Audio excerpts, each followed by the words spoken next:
was season 5 of Stranger Things written by AI? I have a theory that it might have been. Let me explain. So a few days ago, the finale of Stranger Things was just released. And I didn't like it that much, but at first I wasn't going to talk about it because, I didn't want to be a buzzkill.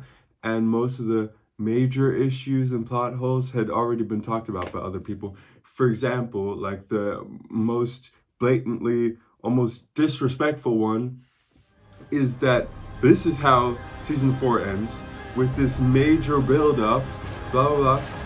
We're getting excited. There's gonna be something exciting happening in season 4, and then this is how season 5 starts, and none of that is ever addressed again.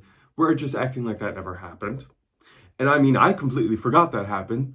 Personally, that's why I'm only mentioning it now. But that's insane to me that they just completely ignored that, which is just ridiculous. And then one of the things that I feel like isn't talked about enough is the exotic matter explosion that happens in like episode 5 or 6, and is this major thing. Dustin is screaming, "You will die! We will die! Holly will die! Everyone will die! Do you copy?" And then a few leaves blow around, the car is sucked out, and then everything's fine. It's like everything explodes, and we're like, oh my god, everything's ruined. The whole Upside Down is gonna get sucked out or whatever. And then just nothing happens with that. And they don't explain that, of course.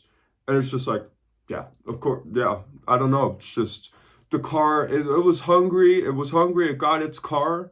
And then that was enough for it. And then it was just like, okay, I'll stop now, guys. It's cool, it's chill. Just like in a plane when the emergency exit door opens, just takes a little bit of the crappy plane food, and then the vacuum outside is satisfied. It's like, I don't need anything else, guys. You can settle back down. What was it? I don't get that.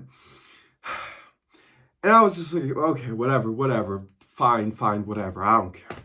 But then the Duffer Brothers had an interview with Collider on January 1st, and Collider actually asked them some interesting questions. For example, they asked them, Will is actually connected to the hive mind, right? That's what we've been told the last seasons. This has been this major issue that we can't kill the hive mind without killing Will. But then in this final battle, we kill the Mind Flayer and Vecna, and everything's fine with Will. And this is exactly what they say. Well, we aren't showing him when the Mind Flayer is being attacked. When he's getting decapitated, at that point, the Mind Flayer is dead. And so it, at that point, has severed the connection between him and Vecna. And then the interview says, and so you're saying it could be off camera. Matt Duffer, when the Mind Flayer is being attacked, we see how much in pain he is, obviously, even with Henry's memories. But we just wanted to focus on the final battle with our heroes. So they're just basically saying, we ignored that. We forgot about that. That's whatever, forget about that. Even though we saw he's in a lot of pain, we just shoved that to the side and focused on the final battle. Which to a degree I understand, but that's not how you make a good story, because that's just a major plot hole. And it just seems like they have no clue what they're doing. Then another question was asked about the military, because the military just disappears after the 18 months that we time skip. Even though the main characters killed a bunch of people, the military is just like, we're gonna let you go. You killed a bunch of our men that have families too. Whatever, And then they asked them, why did that happen? And then Ross Duffer says, in that 18-month gap, I suppose there's not much else to do. You can't explore this other dimension. There's no 11 to chase anymore because she's gone. So my guess is they just sort of slowly dismantled operations and left town.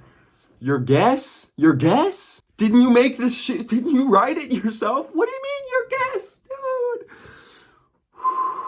But the most annoying thing that they talked about in an interview with The Wrap is that in the entire season 5, there's like no Demogorgons in the Upside Down, in the Abyss.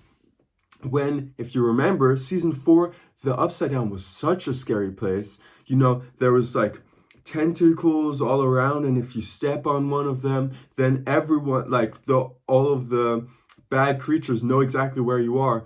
And there was tentacles tying people up, and there was bats flying around, and there was demogorgons, and you know, it was a scary place. Now, they're just going to the Upside Down for fun. Actually, they take the teacher to the Upside Down just to show him what it's like. You know, in season 4, no one wanted to go to the Upside Down unless it was absolutely necessary. And now in like episode 7, they just go there to like meet up and be like, yo, what's up? Haven't seen you in a long time. Thank God you're alive. Let's get out of here again. But like, you wouldn't take everyone there, and it's just so weird. And in the Abyss, there's nothing. There's no demogorgons. There's no anything. And people were confused. How could that be? And this is what they responded. Mainly, it's just that Vecna was not expecting the sneak attack on his home turf. Never in a million years could he even imagine that. But anyone who actually watched the episode knows that he knew they were coming. He was in their minds, and he saw their plans. Plus, he saw their attempts coming at them. So that doesn't make any sense either. They're there somewhere.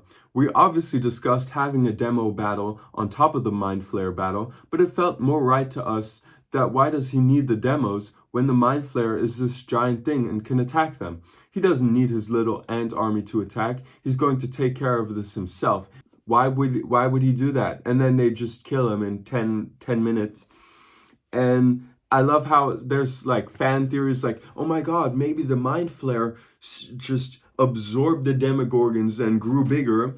And they're just like, no, we just didn't decide to show them. We're just whatever.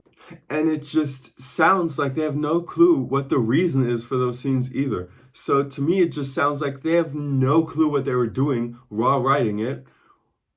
Or they use a little bit of AI in between. Now, this is not to say that all of the writing is super bad. I really like the ending, not the entire finale, but the ending of the finale with the long monologue. I like the breakup scene between Nancy and Jonathan. I actually enjoyed that. The Will coming out scene isn't as bad as everyone's talking about it, but that just doesn't excuse the bad writing. That just gives me AI vibes, or just vibes of, you know, just writing the most bland thing ever. Like, for example, Max walking super slowly to the exit that she's been trying to get to for 1 year, and she's like, this is the comparison between how it was in season 4 and now in season 5, and it just doesn't feel anywhere as epic anymore because it just seems super forced, like forced anticipation. Like, oh my God, she's slow. Oh, she's speeding up. Oh my God, now she's running. Like, no one does that. You just run. I don't know. And one of the main things that really bothered me is that all the characters talk the same. Like, here's an example. Probably take days. His powers are... And Nate, try and keep the telemetry signal within... -60 and -70 dB. Get them to Murray. Smuggle them out of Hawkins. All before anyone notices they're gone. People don't talk like that. Or like this. We better hurry.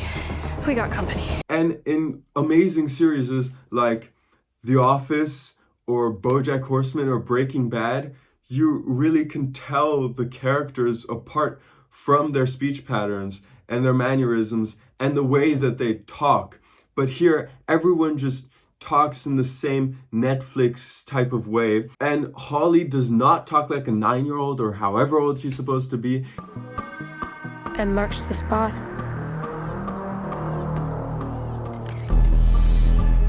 Where are you going? I have an idea. What idea? I'll show you when we're closer. Holly! You said you wanted to go back. Well, we're going back.